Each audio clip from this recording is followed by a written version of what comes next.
পায়েস হবে, ছানা হবে, ক্ষীর হবে। ওরা দুজন মুখ দেখাবে না বলে ওরা ক্যামেরার দিকে পিছন ঘুরে চলে গেল।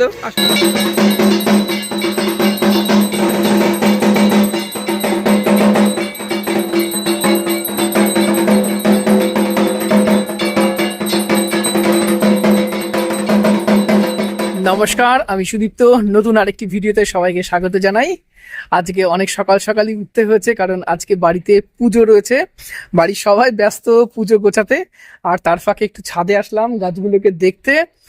আর এই সময় একটু ব্লগও করে নিচ্ছি। আর বুনুরা এসছে, অয়ন্তী জয়ন্তী ওই যে দাঁড়িয়ে আছে ওরা। ওদেরকেও ছাদে ঘোরাতে নিয়ে আসলাম, ছাদের গাছগুলো দেখাতে, স্পেশালি এই গাছটা দেখাতে, এই কমলা গাছটা দেখাতে। এত সুন্দর লাগে আমার এই ছাদে এসে এই গাছটার দিকে তাকালে, মন ভরে যায়। এই দেখো নিচে সবাই গোছাতে ব্যস্ত। বুনু ঠাকুরের ভোগ রান্না করছে। কত দূর তোর? লুচি হয়ে গেছে, 5 রকম ভাজা হয়ে গেছে, খিচুড়ি করবো, পায়েস করবো, ক্ষীর, ছানা। এখনো অনেক সময় লাগবে তো তাহলে? হ্যাঁ, দুধ ছিল না তো, দুধ আনলাম। এটা কি করছিস? খিচুড়ি? হ্যাঁ, ডালটা একটু হালকা তাহলে এখনো খিচুড়ি করবি, তারপরে হলো পায়েস হবে, ছানা হবে, ক্ষীর হবে। করবি কখন আর পুজো হবে কখন দাদা? আচ্ছা চল। এই যে কি করছো তুমি? অনেক কাজ।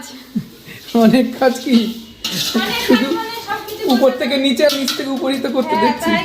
ওটার জন্য অনেক কিছু লাগে। হ্যাঁ, এখানে আমাদের ঠাকুর বসানো হবে, আর এই জায়গাটা দিদি সাজিয়েছে কালকে রাত্রে, আর কাল সারাদিন ধরে আলপনা দিয়েছে। এই যে এখানে ডোরের এখানটায়, এইদিকে মা আর আমাদের পাশের বাড়ির একজন কাকিমা আর একজনা পিসি, 3 জনা মিলে এদিকে সবজি বানাতে বসে পড়েছে একদম সকাল সকাল। কারণ রাঁধুনি চলে আসবে আর একটু পরে। রাঁধুনি বলেছে সব সবজিগুলো বানিয়ে রাখতে। আর আমাদের আজকের মেনুতে ছিল খিচুড়ি, তরকারি, চিপস, চাটনি, পাঁপড়, পায়েস, মিষ্টি। এই যে হাজারো কাজের মাঝে অনেক তাড়াহুড়ো করে রেডি হয়ে নিলাম। মোটামুটি ভাবে সবাই রেডি হয়ে গেছে, তারা দেখাচ্ছি সবাইকে। পরে দেখো। ও একজন এখন রেডি কমপ্লিট হয়নি বলে পরে দেখো। এই যে আমি সবার আগে রেডি হয়েছি, এই দেখো। আর এই যে অর্ধেক রেডি হয়েছে। আর ওই যে বুনু, দেখি ঘর টাকা কাজ কাম করে একটু শান্তিতে যাবে। উঠালে রে দেবা, উঠালে রে বাবা। আর এই দেখো, ও আজকে পুজোর মধ্যেও দিশান কত ভালো ছেলে দেখো। চলছে সালা ये दुख का खत्म नहीं होता बे। পুজোর মধ্যেও ও পড়ছে। চলো আমরা এখন বেরোচ্ছি ঠাকুর আনতে। চল চল।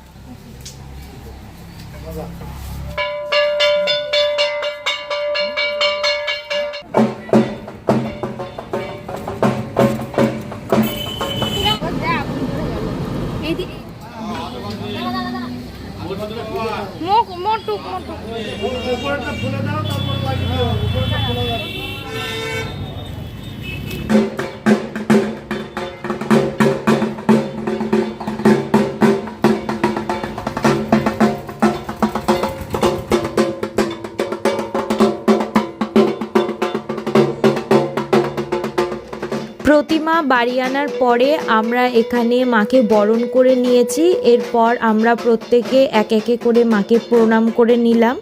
এরপরে আমরা মাকে আমাদের ঘরে তুলব, যেখানে পুজো করা হবে, যেখানে আসন করা হয়েছে সেখানে।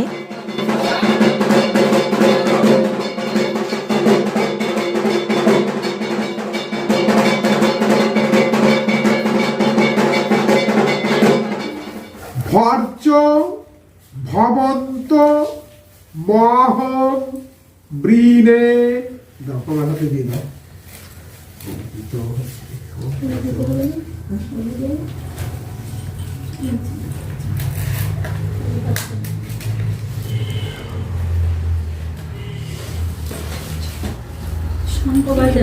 যথা বিহিত পূজক কর্ম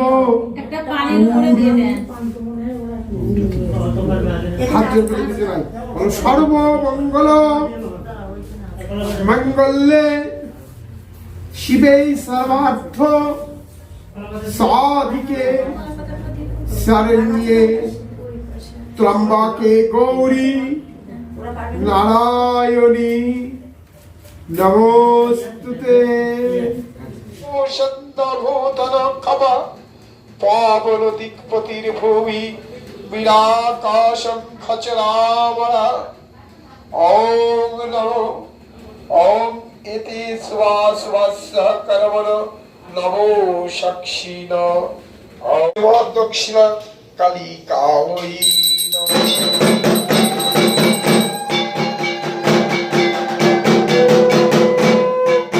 এই দেখো ঘরে পুজো হচ্ছে, বাইরে রান্না বান্না হচ্ছে, আর এই দেখো ওরা সকাল থেকে না খেয়ে আছে, উপোস আছে, সেই কারণে ক্লান্ত হয়ে গেছে। ওরা দুজন মুখ দেখাবে না বলে ওরা ক্যামেরার দিকে পিছন ঘুরে চলে গেল। আসলে আগে একটা ভিডিওতে প্র্যাঙ্ক করা হয়েছিল, সেই জন্য বুনু রেগে আর আমাদের ক্যামেরাতেই আসে না। হ্যাঁ, ও বলেছে যে আমি আর তোদের ভিডিওতে আসবো না। কেমন লাগছে তোর উপোস করে? ঠিক আছে, নর্মাল, আমি তো মাঝে মধ্যে করি আসি। এইটা জল তেষ্টা পেয়েছে, আমারও জল তেষ্টা পেয়েছে। আর এই যে আমাদের দিশান, খেয়ে দে সন্ন্যাসী। উঠালে রে দেবা, উঠালে রে বাবা। আমাদের হিরো।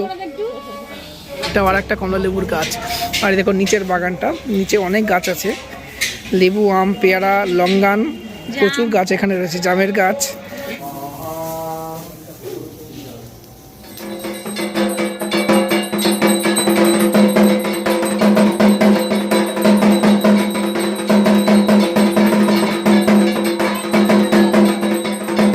দীর্ঘ 3-3.5 ঘন্টা পর অবশেষে আমাদের পুজো খুব ভালোভাবে সমাপ্ত হয়েছে। আর আমরা মাকে এখানে এসেছি বিসর্জন দেওয়ার জন্য। যেহেতু এটা একটা মানসিক পুজো ছিল, সেই জন্য পুজো হয়ে যাওয়ার সাথে সাথেই বিসর্জন দিয়ে দিতে হয়। তো সে কারণে আমরা পুজো কমপ্লিট হয়ে যাওয়ার পরেই বেরিয়ে পড়েছি মাকে বিসর্জন দেওয়ার জন্য। আর প্রায় সন্ধ্যা হয়ে গেছে, আমাদের পুজো শুরু হয়েছিল 1টার সময়, আর এখন মোটামুটি 5:30 মতন বাজে। আর এটা আমাদের এখানকারই একটা নদী, এই নদীটার নাম হচ্ছে ঝোর নদী। এই নদীতে বর্ষাকালে জল থাকে, বাদবাকি সময় সেরকম জল থাকে না, আর নদীটা পুরোটাই কচুরিপানায় ভর্তি। তো যাই হোক, খুব ভালোভাবে আমরা পুজো সমাপ্ত করেছি এবং আমাদের খুব ভালো লেগেছে। ঠাকুরমশাইও খুব ভালোভাবে মন দিয়ে পুজোটা করেছেন। তো আজকের ভিডিও এই পর্যন্তই থাকলো। দেখা হচ্ছে পরে অন্য কোনো ভিডিওতে। আমাদের ভিডিওগুলো কেমন লাগছে অবশ্যই নিচে কমেন্ট বক্সে জানাবেন, আর ভালো লাগলে একটা লাইক করে দেবেন। আর নিত্য নতুন এমন ব্লগ ভিডিও দেখার জন্য অবশ্যই আমাদের চ্যানেলটা সাবস্ক্রাইব করে রাখবেন। আজকের মতন এ পর্যন্তই, দেখা হচ্ছে পরের অন্য কোনো ভিডিওতে।